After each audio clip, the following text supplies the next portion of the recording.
So voting is underway in all 275 constituencies across the country under the special voting exercise. JoyNews checks at some centers reveal polls opened early at a good number of the polling stations. Adherence to COVID protocols are also being enforced. Here's one voter from the Bono region expressing his disappointment, though, after being turned away for not wearing the face mask.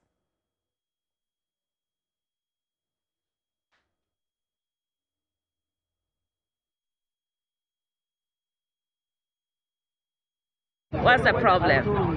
Yes, actually I was posted to vote here, but then I came around without a nose mask. So I've been asked to go and get one. Yeah.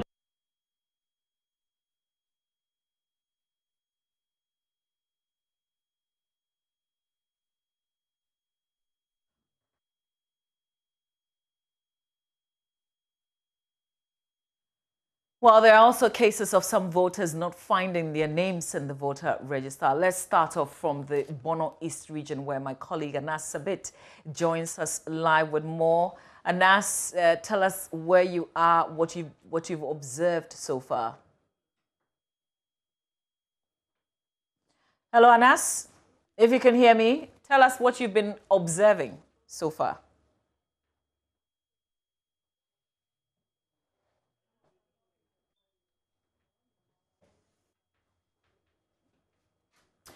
Well, I'm afraid we do not have Anas Sabit on the line, but he will be joining us from the Bono East region. We do have colleague reporters across the 275 constituencies. In Accra, we know we have some 54 centers. In the Ashanti region, we've got 48. In the Eastern, there are 34 centers. In the Central region, 26. Volta region, 21. Western, 19. The Northern also has 18 centers. Upper East, 16. Bono, 13, as well as the Bono East region, which also has some 13 centers. Upper West has got 12, Western North 9, Oti 8, Ahafo has got 7. The Savannah region also has 7 centers, and the Northeast region has also got 6. So there are 109,557 persons from various security agencies. There are some media men and women in there, as well as staff of the Electoral Commission. So there were issues with the media list, though.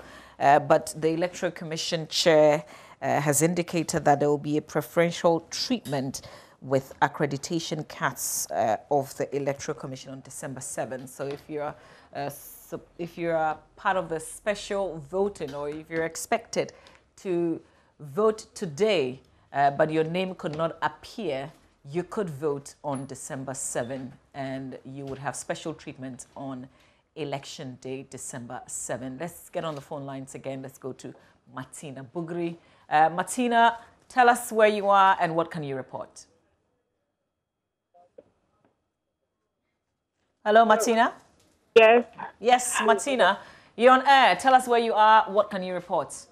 I'm currently at the Kalpohini Senior High School, where the Tamale North constituency, they are having their voting. Earlier on, I was at the Tamale South constituency, and they are having their own at the Tamale Metro EC office. Voting was underway. Everything was smooth. They didn't have any challenge. The only issue was people who came in without face masks were turned away.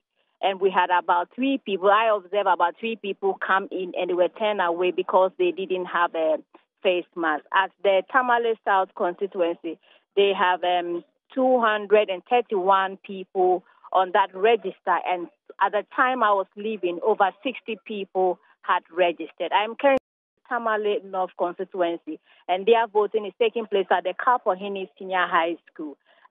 Since I came in, I have noticed that they are observing the COVID-19 protocols. They also turned away one person who didn't have a face mask and had come in to vote. Unfortunately, she even checked and her name was not there. We have had 2 people in this constituency who have come and they have not found their name.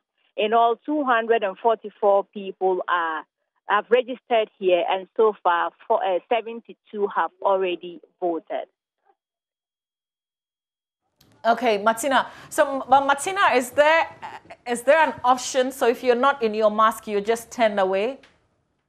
What they would ask you to do is you go and look for a mask and come, or if you have a handkerchief, you are allowed to use that to cover your nose and your mouth and then to come. At the Tamale South constituency, a woman was made to use her hair gear to tie her nose and her mask and the face and was allowed to vote. Okay, but have you seen any of those turned away return in a mask to vote? The lady at Kapohini Senior High School, she was turned away. Fortunately, she had a handkerchief, and she used it to tie the face, and then she came back. She was allowed to check her name, but unfortunately, her name was not on the list. All right, Martina, we'll leave it here.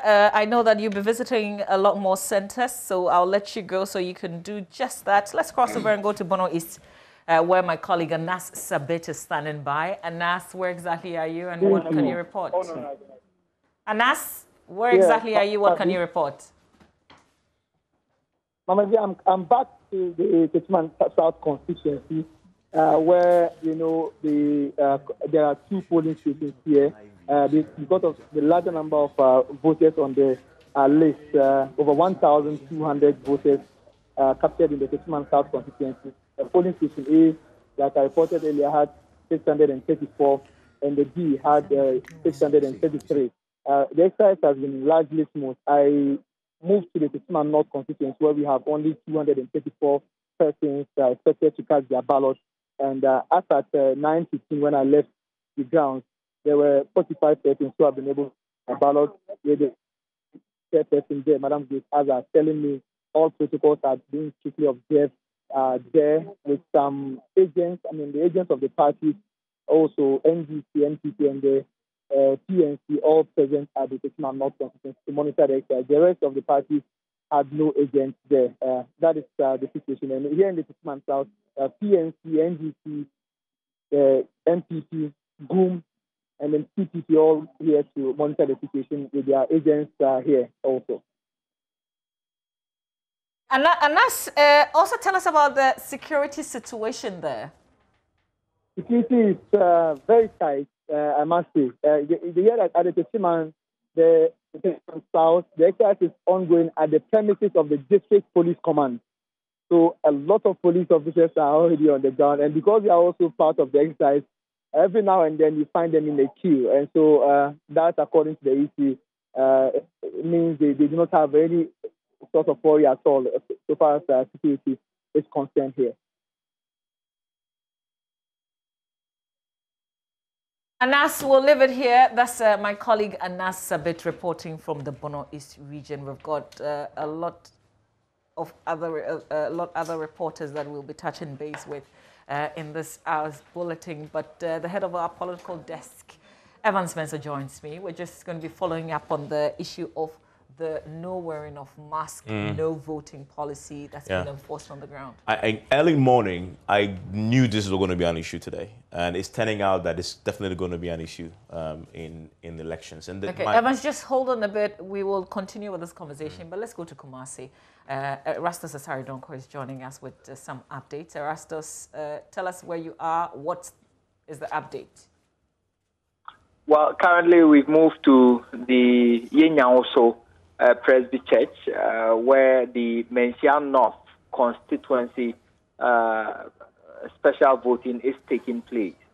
Now, 365 people are expected to vote here. Currently, we have about 65 voting so far. 6 people did not find their names, and with these 6 people, 3 of them are police men, and 3 of them are civilians who could not find their names in the register, and but they found it in the main register to come on December 7th. And so they've been asked to go and vote come December 7th. Early on, we went to Aswansi constituency. Pakoso is the polling station, and there we are expecting 125 people to vote. As at about 9 a.m., we had about 28 people voting in that area. I must say that voting has been very smooth so far. Turnout has been good, and the authorities are expecting that they will get a full turnout by 1 p.m. today. Erastus, have you also observed the no wearing of face mask, no voting policy that's been enforced? I must say that the COVID-19 observance of the COVID-19 protocols is very, very high in all the places we have been. In fact, when we went to Aswase constituency, it's compulsory, and all the officers who came in there to vote were wearing nose masks. They've marked white lines on the ground to indicate the social distancing protocol, and there are officers who are there to ensure that people follow how they have been distanced in that manner. There is an EC official who is holding the thermometer gun and takes your temperature. You wash your hands before you enter and all that. After the process, you're given hand sanitizers to rub on your hands. So I must say that in all the places we've gone, all persons who have been to the voting sites are wearing nose masks. Well, interesting. Erastus is reporting from the Ashanti region. We'll leave it here. Erastus Asari Donko. And Evans, we're just about talking about the no wearing of mask, no voting. Yeah, I mean, I don't know if Erastus just confirmed that in his place, he's seen places where people are voting without it. No. Okay, so again, that hasn't happened. So they're turning you away, or people are in your mask in your numbers. Exactly. Which is what my point was when you just asked me this. My surprise today is that people can actually turn up at the polling centers without face mask because it's a special voting. Also because the people who are voting today are largely security agencies and state agencies who we know have made provisions for their people, their staff already when it comes to face masks. And so I'm pretty surprised that even for special voting, we are having this particular situation. Journalists also are part of special voting, and anybody else who has a special duty. You expect this group they should either afford face masks or the institution should buy it for them. So if it's an issue today, then you can imagine what the issue will be on election day when you open it up to 17 million registered voters. But the substantive matter that had come up, which has been an issue all morning, is whether the Electoral Commission has a legal authority to turn you away when you turn out to vote, to exercise your constitutional right. I must say from the onset that please ensure that before you get to a polling center, you have your face mask on. I mean, that is a basic COVID-19 protocol that you should pay attention to and must endeavor to adhere to. However, having said that, we are in a country of laws. We are governed by the Constitution. And so to do this, you have to have a certain basis for it. SAMSON, my colleague, has this morning been digging up into this matter legally. And he sent us some guidance on this. And because I asked him, I mean, how can the EC make this legal, right? And he says to me that controversially, the EC cannot prevent you from voting once you satisfy the qualifications in Article 42 and you are registered to vote. We've heard the EC say, go, get it, and return, right? But go, get it, and return for some people could mean, go, I can't get it. Can I return? So I'm not coming back. You know, can I return? And if I still come back and I say, I simply can't get it because I can't afford it, does the EC then say, I'm sorry, but I'm not going to allow you to vote? SAMSON has also pulled up for us a precedent in this matter. He said the Supreme Court held in the famous Ranford France case that the EC and everybody, and the EC has quoted this quite a lot, Abu Ramadan case, that one cannot be deprived of his constitutional right to vote, and that anything the state does must, and he puts this in capitals, facilitate that right and not negatively affect it by depriving the vote. I made the point in the morning, this particular precedent means then that the state should facilitate the provision of face mask. If the state determines that no face mask, you cannot queue to vote, then the state must provide it, so I must have it to vote for those who can't have it.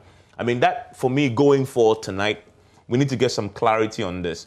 it's such an important matter Yes. because it sort of revolves around people's fundamental right to vote, but also balancing that with our collective health rights as well. Because if you are not wearing it, you possibly then exposing me to health risks, right? But that must be balanced. Which one? But let's say should be able to afford getting face mask. I mean, well, I don't know whether they can because there's 17 million people. I mean, not everybody will come without it, but the few who come should have something. Yeah. Well, we'll try and follow up on this matter with the Electoral Commission, but let's still get some reports on the ground. Let's go to the Clotte-Collie constituency, where a total of 915 persons are expected to cast their ballots at the Clotte in this particular constituency in the special exercise. Already some persons say they cannot find their names on the register. And next, Kojo Beno is my colleague there joining us live with some update. And as what's the situation with those not finding their names on the register?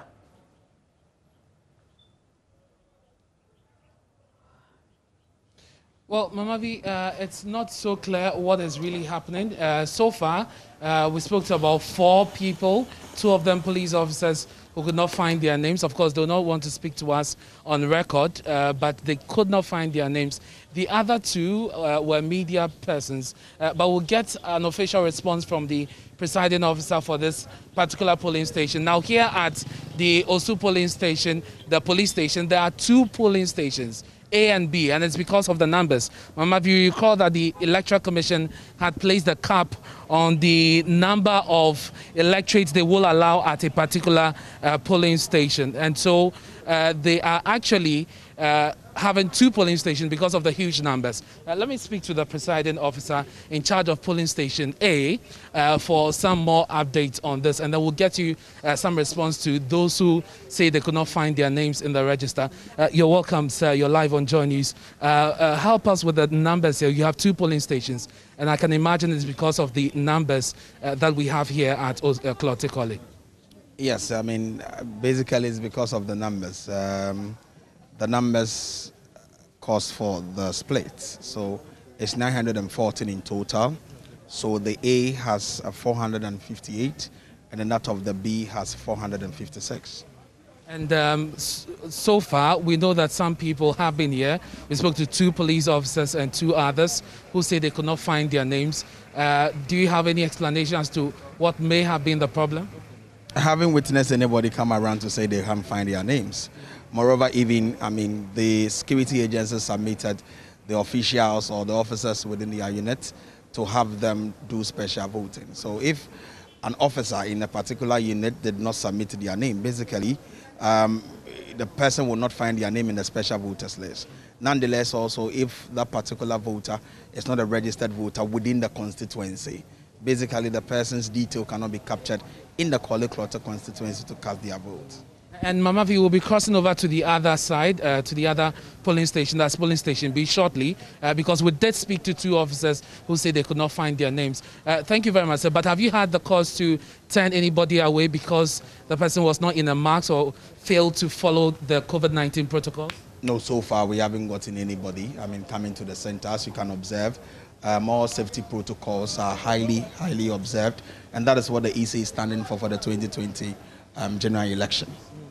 And so that is the presiding officer for polling station A. But Ernest, I want you to ask. He is the presiding officer. Ernest, stay with the presiding officer if you can hear me. Ernest, can you stay with him? Because I want you to ask him, what if somebody shows up and the person is not in the mask? What happens? Do they have a mask to give the person? Very well. So let me quickly put that question to him. Mr. Boaje, if somebody shows up in without a face mask, what happens? Like I'm saying, at the moment, we haven't gotten any yet coming into Kazia. Should you have that case? I mean, should you have that case, you want to approach the person, let them know that we are observing the the safety protocols that it might be, so the person should get a nose mask and just join the queue and then come cast their votes. If the person does not have a nose mask, do you have some available for the person? Would you tell the person away? That is what we want. Oh, certainly the commission would have some nose masks around that we want to give to voters who virtually don't have.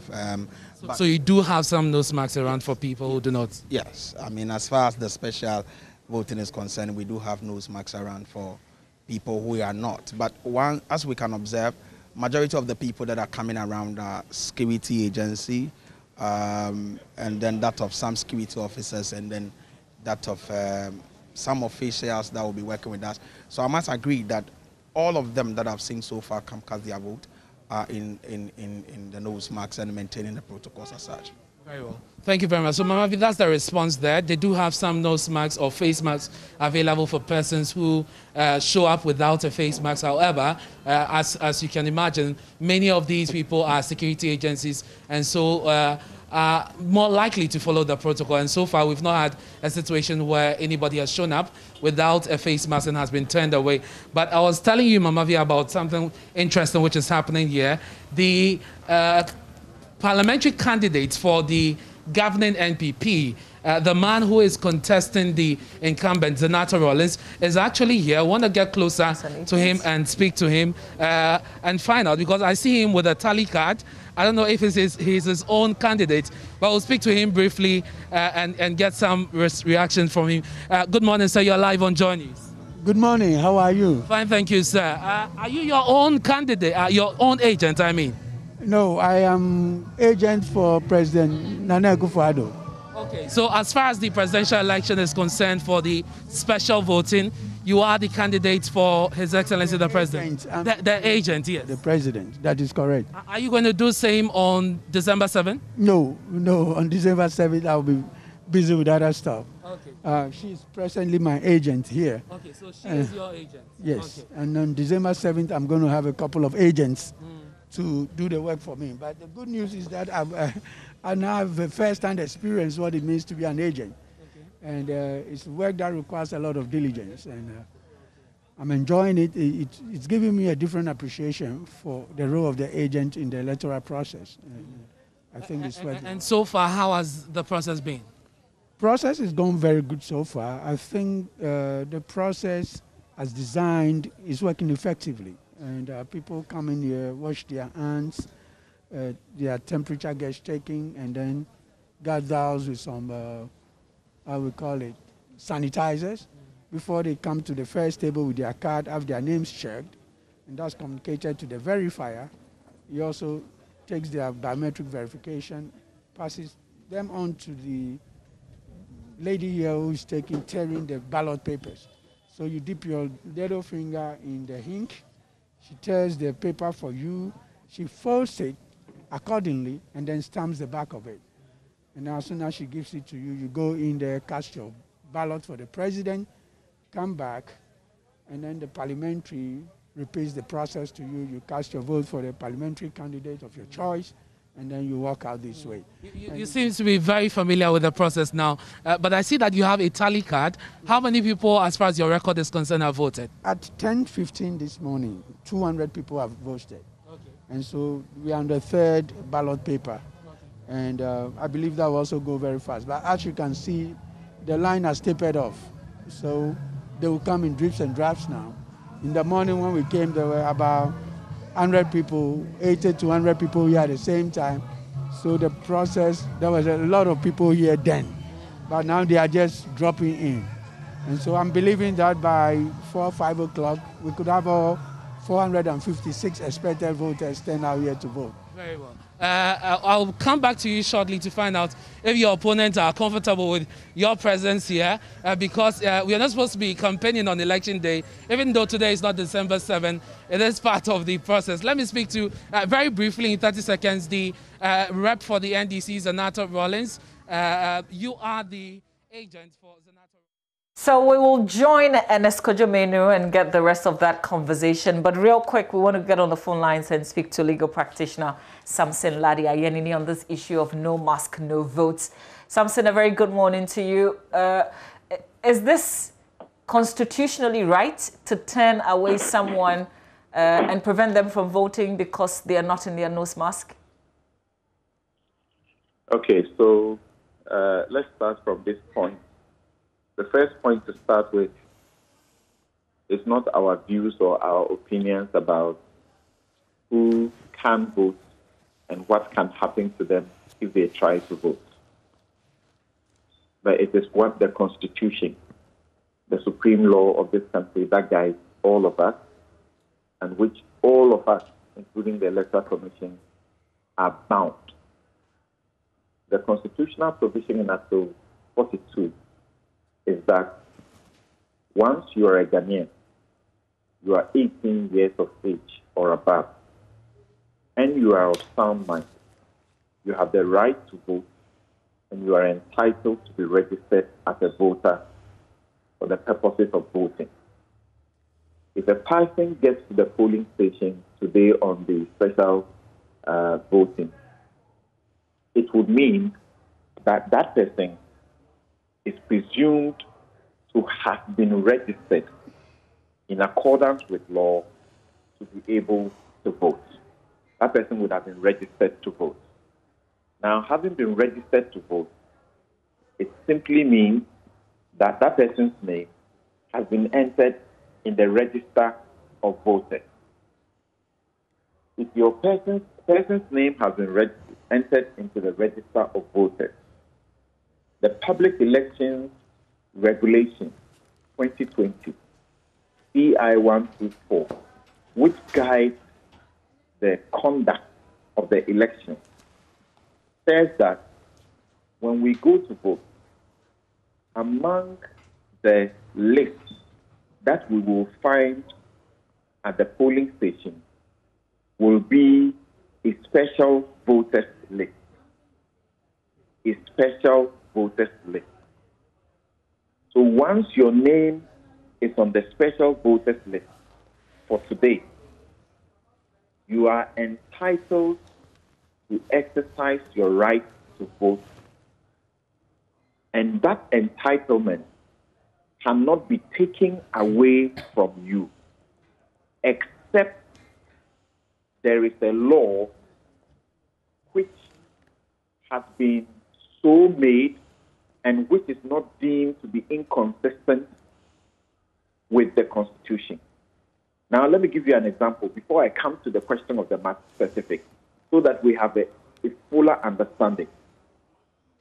The law that regulates how we go about voting, which is CI 127, says in Regulation 29 that you must report to the polling station at 7 a.m. or any time between 7 a.m. and 5 p.m. But if you get to the polling station after 5 p.m., you will not be allowed to vote. In fact, the law uses the word shall. You shall be disallowed from voting. What it means, therefore, is that whilst you have the constitutional right to vote, and you have been so registered to vote, and your name is in the voters' register, you must still comply with the subsidiary law on how to go about voting. So if you went to the polling station before 7 a.m., you cannot say anybody should help you to vote before 7 a.m.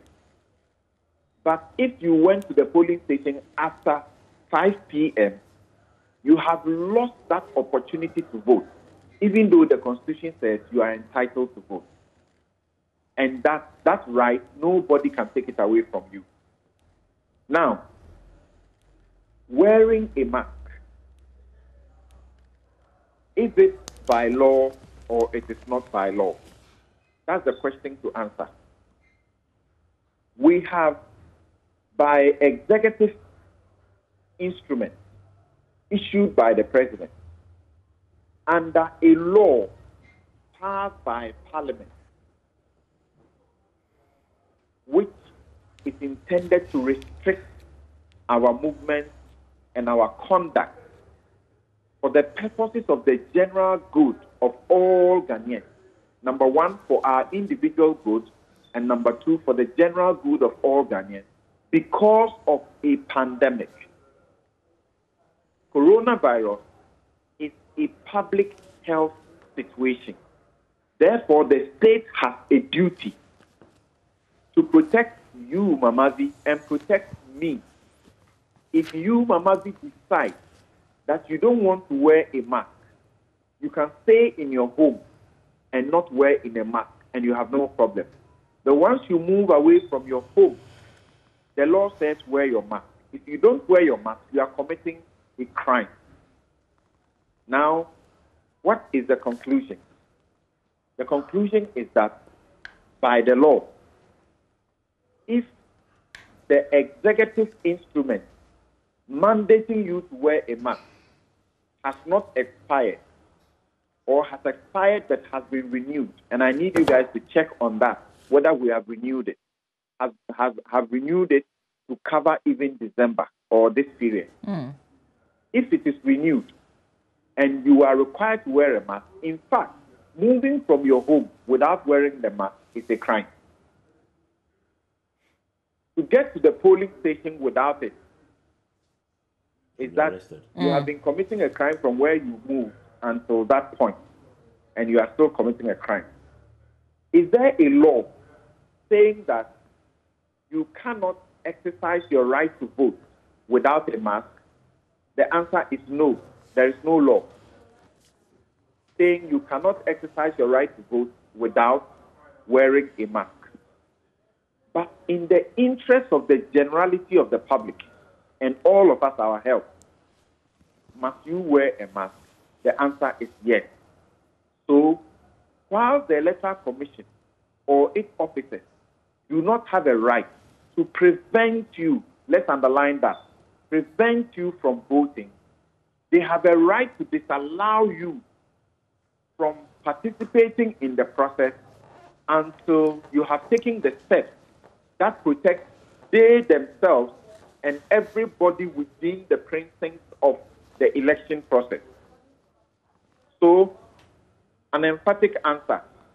The Electoral Commission, or nobody for that matter in this country, has a right or power to prevent you from exercising your franchise unless a law says so. And there cannot be a law that prevents you from exercising your franchise. Therefore, the Electoral Commission cannot prevent you. But the Electoral Commission wants you to fulfill certain conditions. And the conditions include for the protection of itself and its members and all of us who gather at the polling station. So, to exercise your right, you must know that some people's rights must also be what? Upheld. Okay, Therefore, they cannot prevent you, but they can disallow you pending when you have done what they require you to do, wear a simple mask before you vote. The court have actually said in the Supreme Court, in the famous case of Ramphos France, that you cannot prevent one individual from voting. And the Electoral Commission was compelled in that case to ensure that one person who was being prevented was not prevented from voting. In the Abu Ramadan line of cases and other cases, the Supreme Court has confirmed the decision and the position that you cannot take away a person's right to vote. And that anything that you do as Electoral Commission or the state must only facilitate the person's ability to exercise that right and not to prevent or take away that right. Okay. So Samson, let's just analyze a little bit how this is playing out on the ground. So a person is asked to go away and wear a mask and come back and vote. So you're not being disenfranchised. You're being asked to respect the protocols. But you can't afford a mask. So there's no way you can come back with a mask by yourself or on your own. Isn't that disenfranchising a person in the end? But very truthfully, can we say, more particularly for today's exercise, that the security officers who are queuing up and the media persons who have the privilege of a special voting today can allege, and anybody in their right senses can defend them and support them, that they cannot afford a mask, How about the bigger picture of December 7? Because whatever is playing out here would also happen in December 7, and you can't make the same arguments. That is right. That is right. On December 7, my proposal is simple, and I've said this again. The state must take the steps to supply persons who clearly cannot afford a mask. In fact, other countries, what they have done, not for purposes of elections, but for the purposes of the coronavirus period, they make not wearing the mask mandatory. And then they proceed to supply you the mask. Because guess what? There, in fact, are people in this country who genuinely cannot afford the mask. Because what they earn at the close of the day might be the value of the cost of a mask. Well, it is the reason that the Electoral Commission, on the basis of the law and on the basis of the Supreme Court's decisions, which have become law, must facilitate and not do anything that rather negatively affects the right to vote. Okay. They must facilitate. All right. In that regard, they must get ready with masks. Okay. If somebody doesn't have it, supply the person with a mask. Otherwise, like I said, nobody has a right to prevent you from voting. Okay. The only sad thing is that after being disallowed, you may assert your right. But by the time you assert your right and the court oppose that your right has been infringed upon, you have lost the opportunity to vote. Yeah. Okay. It is also the parties must take, must innovate. They can have their officers holding masks around the place. If you want to vote, you don't have a mask, they give you one, because the voting, actually, they are the ones who will kill. Yeah, but that's Samson, I'll run out of time, but I was just going to say that aren't we allowing them then, wouldn't they have an excuse to give them branded masks? What would that amount to? Branded masks, because party paraphernalia is not allowed on election day, because that will amount to campaigning. Exactly. On election day. Well, yeah, I don't really see the big deal about that. Okay. But they can buy the ordinary masks, surgical masks as we find them around. Okay. And distribute it to them. All right. Yes. Something. But the point is that nobody has the right to prevent anybody from voting. Okay. All right. Something we have to leave it here, but thank you for the legal perspective that you bring to this. Something LARDY ANYENINI is a private legal practitioner speaking on the issue of no mask, no votes. And Evans, just as you were surprised that these are identifiable groups from state institutions, and it will be surprising and shocking if they can say that they can afford a mask. Yeah, I mean, it is. But for me, I guess the bigger point there is if special voters are turning out without mask, ordinary voters, what will happen to them? I mean, this must trigger a certain movement, a certain thinking right now with the next few days available for either the Electoral Commission engaging government on how do you address this problem, because it's going to become a problem.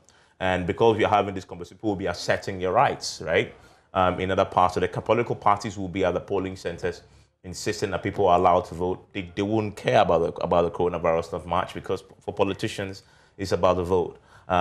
This actually could be a source of tension, because you're telling the person, please go, find it and come back. I mean, I've been in situations myself where I'm about to enter a shop, and then I realized that, I left my face mask in the car. You return to the car only to find that, oh my goodness, I forgot to take my face mask.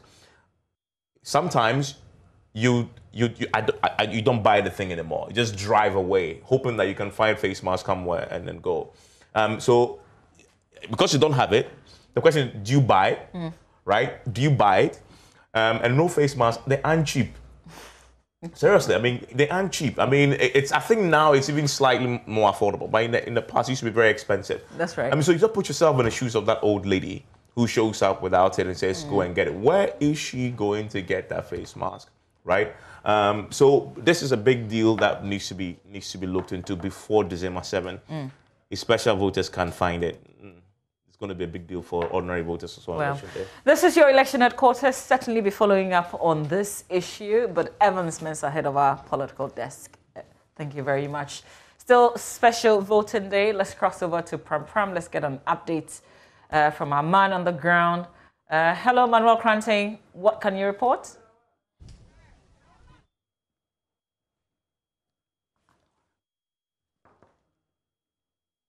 Hello, Manuel.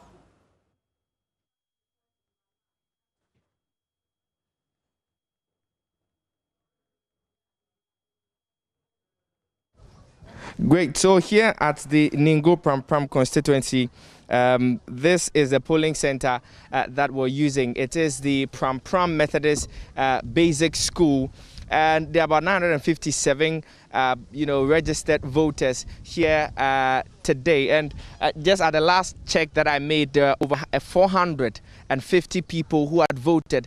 It's been quite incident-free, not many challenges we have seen here. And earlier in the morning, there were long queues, extending all the way down there. At this time, they've all receded with people just walking in and casting their ballots and moving out. I'll just quickly try and speak to the polling agents of the various political parties here and pick their observation of the process, what they make of the process, whether or not it has been as fair and, transparent as they would, have envisaged. Let me speak to the NDC's polling agent here. Boss, I see you're doing the monitoring. How has it been so far? Oh, so far, what I'll say is that everything is quite okay. Yeah, everything is quite okay. We didn't see any challenges here at all. Right. What we know is that the Ningo Pram constituency has largely been, if you like, a stronghold of the NDC, holding it since 1992 up until now. This time around, the NPP says that they're matching you boot for boot in terms of, scrambling for the vote. They're presenting Alex Marty. That's some threat to you, know? Yeah, oh, no, nothing threat us. What we know is that here is strongly for NDC. Whatever they will do, NDC is going to win this election, no matter what they will do. Right. Is this confidence, coming from some particular things that you have done, or you're just saying it because it turns out people vote for you anyways? Oh no, we've done a lot. We've done a lot, right? So we've done a lot. What have you done? Oh, when we look at our MP like this, I think those people who have been going to university, he has been taking care of them. He have been, paying their fees and other things, and also, when you go to his hometown, I think there's a road that he started, and I think also those fishmongers too. I think he take care of them. So we have confidence in them that we're going to win this election. You have confidence that you're going to win the election. Well, that's the NDC's polling agent here at the Ningo Pram constituency. Well, let me speak to there's another party agent. Which candidate do you represent? The NPP. The NPP. Well, you've been here since when I see your tally sheet all the way. What number do you have now? Now we are around 250 something, close to 260. Close to 260, and when you add that to the other polling station over there, that gives you somewhere around 460. That's a number that we were told. But you've seen it. He says that they're confident that they are maintaining the seat as they've done in all the cycles of election that we've had. Your response? We'll say that the people of Ningo Pram hitherto believed in the NDC. For 28 years, they gave them the opportunity to lead them and bring them development. For 28 years, they have failed. So this time around, the people of Ningo Pram are speaking, and are speaking massively and loudly, that they need change. And the change that they need, they see it in Honorable Alex Marty as a new light for the people of Ningo Pram. It's not about gimmicks. It's not about shouting. It's not about antics. The job is on the ground. We've worked on the ground, and we know that the people have accepted our message. The people are voting massively for Honorable Alex Marty and Nana Adudankwa Akufo-Addo. But this is just the special voting, and at least the numbers that we have here, if you want to pitch it against what happened in 2016. 2016, Sam George won by a margin of over 10,000. That's huge. Even more than 10% of, more than 1,000%, if you like, of the number that you are doing here currently at the special voting. Where's this confidence coming from anyways? Our confidence comes from the fact that in 2016, as we speak, the voter population was around 60,000. As we speak currently, the voter population is around 90-something thousand. There's a 30,000 margin which everybody's going to scramble for. The voter margin or the win margin between the NDC and the MPP was around 10,000 thereabouts. Good. So if you're talking about 30,000 votes and we do our homework well and we work well, what doesn't give us the confidence to think that we are winning this election? And you will see a lot of that being expressed. Confidence. It's the special voting day. Manuel Cranton reporting from Ningo Pram Pram. We'll take a breather. We'll bring you business after this.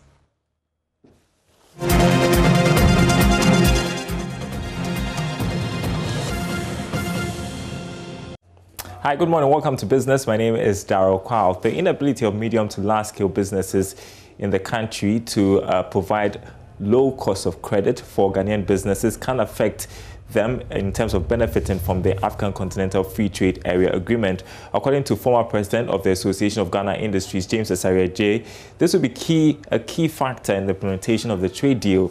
He said other African nations have support mechanisms for their industries and businesses through the application of loan schemes at very low rate, a situation he fears may put Ghanaian businesses out of competition.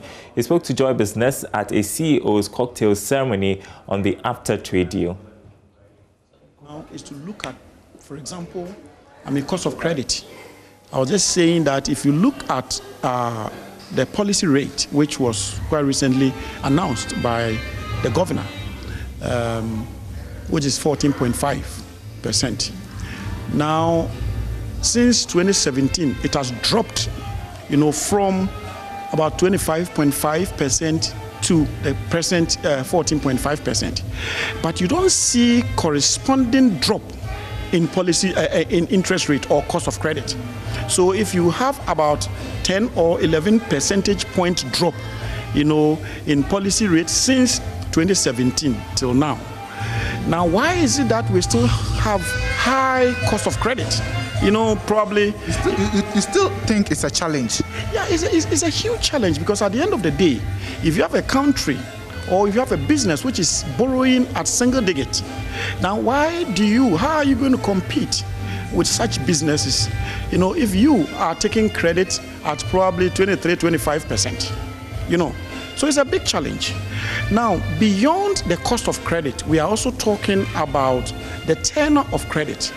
Now, in our market, you see that it is very difficult to really attract medium to long-term credit. 5 years and beyond.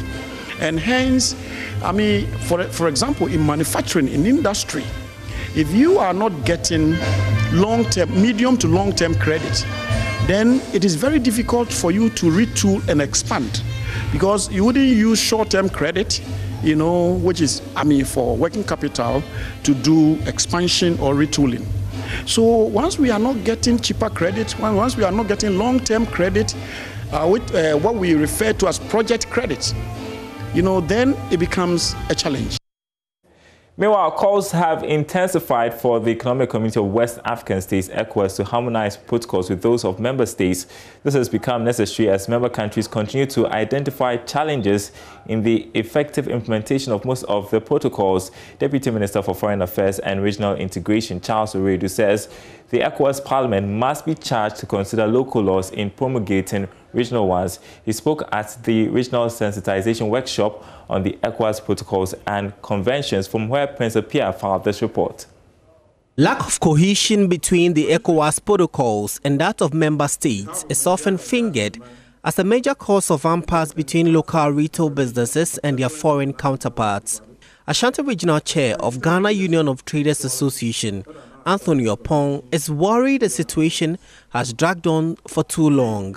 I was looking at the situation before even they go to amend the law and states that any the West African neighbor can go to any country and get established. Here is a case that we have an enacted law. That's we can do business wherever we find ourselves, but there's a national law that states that nobody should be allowed to enter into the retail. It becomes a problem. The heads of state must sit down and make sure they align the laws with the protocols.